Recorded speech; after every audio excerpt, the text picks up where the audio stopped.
मातृभूमि न्यूज, मातृभूमि की आवाज, मातृभूमि के लिए। પીસીબી પોલીસના હાથે લાગી સફળતા, ડુપ્લિકેટ ગુટકાનો 4 કરોડથી વધુનો મુદ્દામાલ કબજે કરાયો।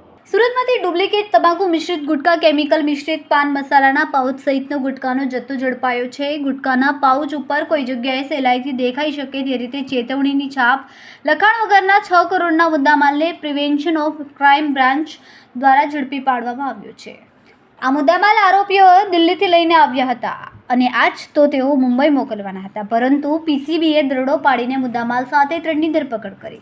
આરોપીઓ પાસે કોઈ ઇનવોઇસ કે બિલ નથી, તેમ છતાં દિલ્હી, હરિયાણા અને રાજસ્થાન ક્રોસ કરીને 5 ટ્રક ગુજરાત પહોંચી હતી। સૌથી મહત્વની વાત એ છે કે 4 રાજ્યો ક્રોસ કરીને આ 5 ટ્રક સુરત પહોંચી ગઈ, પરંતુ કોઈને કાનોકાન ખબર પડી નથી। સુરત પીસીબીને બાતમી મળી હતી કે ગુજરાતમાં પ્રતિબંધિત ડુપ્લિકેટ ગુટકા, પાન મસાલા ભરેલી ટ્રક દિલ્હીથી સુરત આવે છે।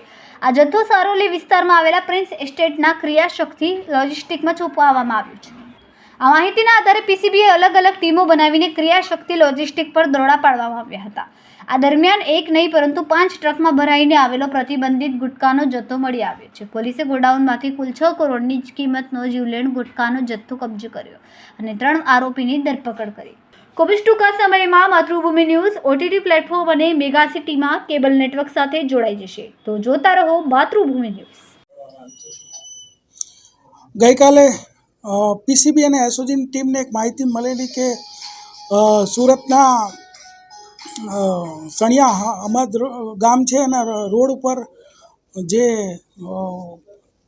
ક્રિયાશક્તિ લોજિસ્ટિક નામનું ગોડાઉન આવેલું છે, ત્યાં દિલ્હીથી અમુક ટ્રકો આવવાના છે, જેની અંદર પ્રતિબંધિત ગુટકા તથા ડુપ્લિકેટ પાન મસાલા રાખવામાં આવેલ છે। તો એ ટ્રક જ્યારે આવ્યા અને અનલોડિંગની પ્રક્રિયા ચાલુ હતી, તે દરમિયાનમાં પીસીબી અને એસઓજીની ટીમ પહોંચી અને આજે એની અંદર તપાસ કરતાં ટોટલ 4 કરોડ 99 લાખના ગુટકા અને ડુપ્લિકેટ પાન મસાલા સાથે 5 ટ્રક અને 3 વ્યક્તિઓ, એમ ટોટલ 6 કરોડ 20 લાખનો મુદ્દામાલ, 3 આરોપીઓ અને 5 ટ્રક, આ બધો મુદ્દામાલ જપ્ત કરેલ છે।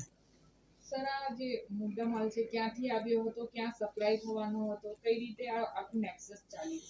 અત્યારે જે પ્રારંભિક અમારી પાસે માહિતી છે એ મુજબ દિલ્હીથી આ જે પ્રતિબંધિત જથ્થો જે છે આવેલો હતો અને પ્રારંભિક જે પૂછપરછ કરી એમાં દિલ્હીથી આ લોકો ગુજરાત અને મહારાષ્ટ્રમાં સપ્લાય કરતા હતા અને ગુજરાતમાં આ સુરતથી પછી ક્યાં ક્યાં સપ્લાય થતો હતો એની હજી પૂછપરછ ચાલુ છે। અને આજે પ્રતિબંધિત ગુટકા જે છે એ અત્યારે એ રીતે છે કે ગુટકા આપણા ગુજરાત રાજ્યમાં પ્રતિબંધિત છે, તો અત્યારે પાન મસાલા એ વિતરિત કરી શકાય છે, તો ગુટકા પ્રતિબંધિત હોય એના ઉપર કાર્યવાહી કરવામાં આવેલ છે। મોટી કંપનીના કોઈ પાન મસાલા મળ્યા નથી, પણ જે મળ્યા છે લેબલ એ મુજબ દિલબાગ, હોટ, સુહાના, રોયલ 1000, પછી T5, સિગ્નેચર, આવા પ્રકારના જે નામો છે એ મળેલા છે। અત્યારે જે પ્રારંભિક માહિતી મળી છે એ મુજબ 3 થી 4 મહિનાથી આ નેટવર્ક ચાલતું હતું અને આ અત્યારે જાણવા મળ્યું એ મુજબ કે ભાઈ જેને ગુટકા ખાતા હોય એ લોકો માટે પેલું જે મિક્સ કરવું ન પડે અને ડાયરેક્ટ મળી રહે એ માટે આ કરવામાં આવતું હતું।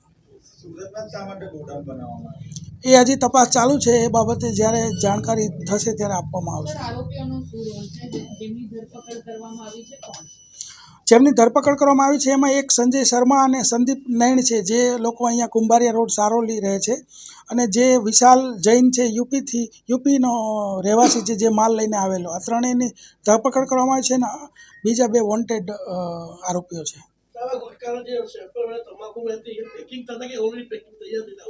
ના, તૈયાર થઈને અહીંયા આવ્યું હતું ને એની આપણે મુદ્દામાલ જપ્ત કરેલો છે। સર, પ્રેસ નોટમાં ઉલ્લેખ કર્યો છે ડુપ્લિકેટ અને કેમિકલ યુક્ત।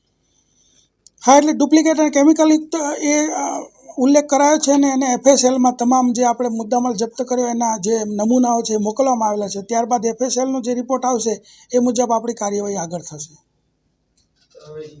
સર, હવે આ જે જથ્થો છે એની ઉપર કોઈ સૂચના જે સામાન્ય રીતે જોવા મળે છે કે આ હાર્મફુલ છે, એ હતું કે નહીં? ના, એવી કોઈ સૂચના ઉપર હતી નહીં।